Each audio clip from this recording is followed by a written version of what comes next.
Magandang araw po sa lahat, lalong-lalo na sa ating mga subscribers na nanonood ngayon.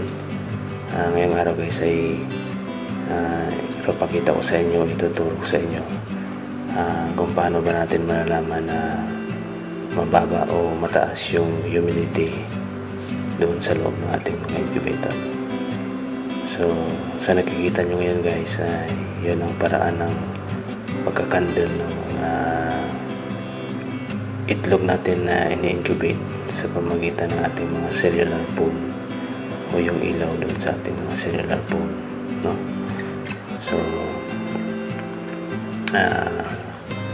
after 7 days guys ay kailangan nating i-candle yung mga itlog natin ini-incubate para malalaman natin kung ilan ba yung buhay at ilan yung mga itlog na hindi na-develop o yung walang similya na kung tawagin natin guys ay yung mga Pinoy, no? So sa pagkakandil ng mga itlog guys gamit yung ating mga cellphone ay ganyan lamang yung ating gagawin. Yan, ilalapat lang natin yung ating mga cellphone doon sa surface ng ating mga itlog na ini-incubate, no? Ang ganyang klase na pag-i-incubate guys ay applicable lamang ho yan kung 7 days pa lang, no, yung ating mga itlog na ini-incubate natin ay 7 araw pa lang natin ini-incubate. So yung ganyang estilo ng pagkakandil guys ay hindi na yan applicable pag yung kinakandil natin na itlog ay malaki na yung sisiyo, kagaya ng halimbawa ng 18 days na itlog na galing doon sa ating mga incubator ay hindi na applicable ng ganyang estilo ng pagkakandil gamit yung ating mga cellular phone o yung ilaw doon sa ating mga cellular phone. So malalaman natin guys na buhay yung isang itlog na in-incubate natin pag ganyan yung itsura, no? Yan, parang mayroong bahay na gagamba doon sa loob ng itlog. Yan, at saka yung kulay ng itlog guys ay matingkad na kulay pula, no? Yan, at saka parang may ugat-ugat doon sa palibot ng tuldok doon sa gitnaan guys, no? Na parang bahay talaga ng gagamba. So after 18 days guys, 18 days na pag-i-incubate natin ng itlog, magiging ganyan na yung itsura niya guys. Yan, mostly itim na yung makikita natin doon sa loob ng ating mga ini-incubate na itlog. Yung makikita lamang natin guys, paano natin malalaman na buhay yung sisiyo doon sa loob ng itlog ay makakakita tayo ng mga ugat, no, malapit doon sa kanyang air sac ng itlog, no? So paano nga ba natin malalaman guys na maliit o mababa o mataas yung humidity doon sa loob ng ating mga incubator? So malalaman natin yun guys sa pamamagitan ng pagkandil ng ating mga itlog sa ika-18 araw na ating pag-i-incubate doon sa ating mga itlog, no? So makikita natin guys yung air sac development ng ating mga itlog ay doon natin malalaman kung mataas ba o mababa yung humidity doon sa loob ng ating incubator. So pag malaki yung air sac ng mga itlog na ating kinakandil ay ibig sabihin yan guys ay mababa yung humidity doon sa loob ng ating incubator.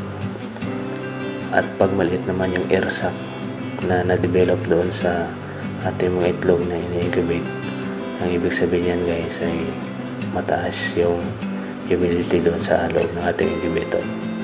At based on my experience guys ay mas pabor ako doon sa mababa yung humidity kaysa mataas. Kasi nga yung recovery ng itlog o yung percentage ng pisa ng itlog na ating in-incubate ay mataas kung mababa yung humidity ng ating incubator. So after ng 26 days guys, ito na yung ating incubator, no? Ipapakita ko sa inyo yung mga sisiw na napisa, ano? O yung mga nabuhay lamang na mga itlog, o yung naging successful yung ating pag-i-incubate ng mga itlog, no? So medyo advanced yung pagpisa ng ating mga itlog na in-incubate guys, dahil napakainit ng panahon ngayon.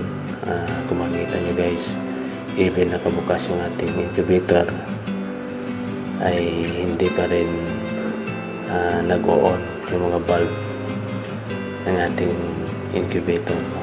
So kasi nga guys, napakainit ng klima dito sa amin ngayon guys sa Mindanao.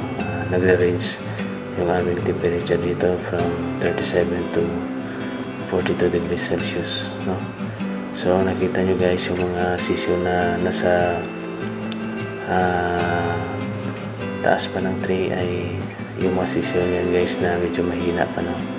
Kasi nga kung malakas niyan sila ay probably guys ay nahulog niyan sila sa ilalim.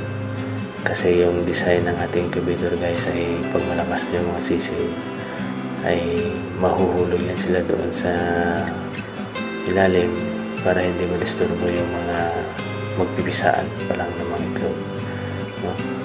So yung nakikita nyo guys ngayon ay yung tinutulungan nating i-crack yung eggshell ng isang sisiw. So usually guys ay dapat na hindi natin tulungan talaga yung sisiw sa pagbiak, no? Sa pag-crack ng kanyang eggshell. Pero sa ganitong sitwasyon guys, pag makita natin na medyo malaki na yung crack at malambot na mostly, no? Malambot na halos yung lahat ng eggshell niya, ay pwede na natin tulungan yung isang sisiw na biyakin yung kanyang eggshell. At itong ipapakita ko sa inyo guys ay ito yung hindi natin pwedeng tulungan yung isang sisiw na biyakin yung kanyang eggshell pag ganito kalaki pa lamang yung crack ng kanyang eggshell, no? So kasi nga guys, pag tinulungan natin biyakin yan ay lalaking bansot yung sisiw na aalagaan natin, no? Pag tinulungan natin i-crack yan, kasi parang hindi maganda yung development ng isang sisiw pag kung sa tao pa guys ay inoperahan natin yung itlog na yan. So after 29 days guys, ito na yung ating mga sisiw, no? Nilagay na natin sila sa kulungan. So medyo malakas na sila guys. So after 3 days guys, pag malakas na yan sila ay titingnan natin guys kung ilan ba yung lalaki o ilan ba yung babae dyan. So ituturo ko sa inyo guys kung paano gawin, paano malalaman natin ang babae at lalaki sa isang itik. So maraming salamat guys.